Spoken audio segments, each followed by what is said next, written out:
Hello everyone, Blake Smith at Financial Partners here. Very excited to wrap up the year with this video as we close out 2025 and get closer to the Christmas and holiday season.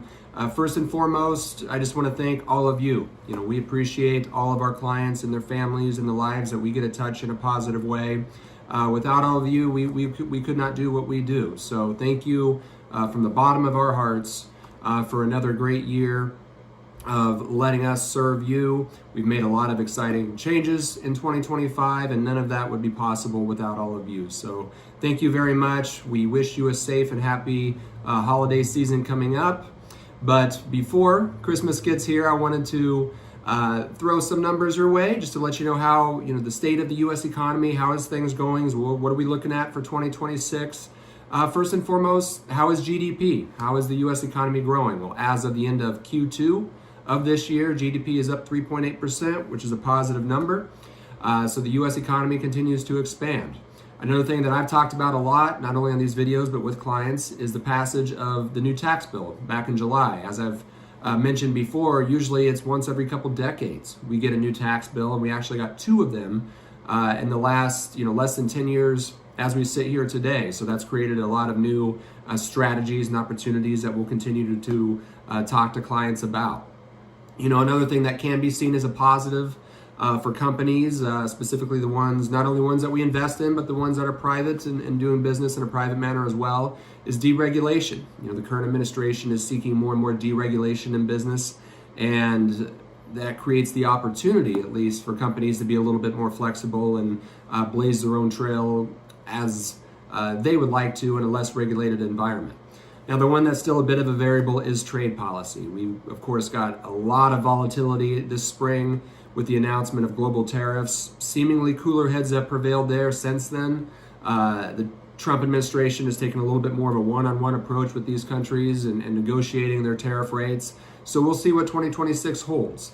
That is one that we're all watching very closely, and the market is reacting positively or negatively to that tariff news, almost day in and day out. Now, as far as the labor market goes, we have seen some cooling, and what we'll continue to monitor is this cooling kind of naturally post the COVID hiring spree of the last couple of years, or is this more stress fractures in the labor market than maybe we want to see? And that's something, again, that we'll have to continue to monitor. I know that the Federal Reserve is meeting this week to discuss just that and what direction to take interest rates, based on that information. As far as the markets themselves, specifically the U.S. market, we are sitting around all-time highs. As I sit here today, we've got a couple more weeks left in the year.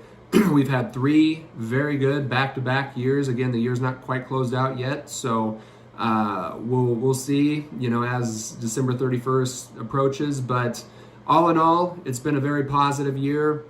A little bit unheard of to have that good of a run, back-to-back years, like I mentioned. So we'll see what 2026 holds. There's a lot of positive news, in my opinion, building kind of that bull base case for the economy going into 2026.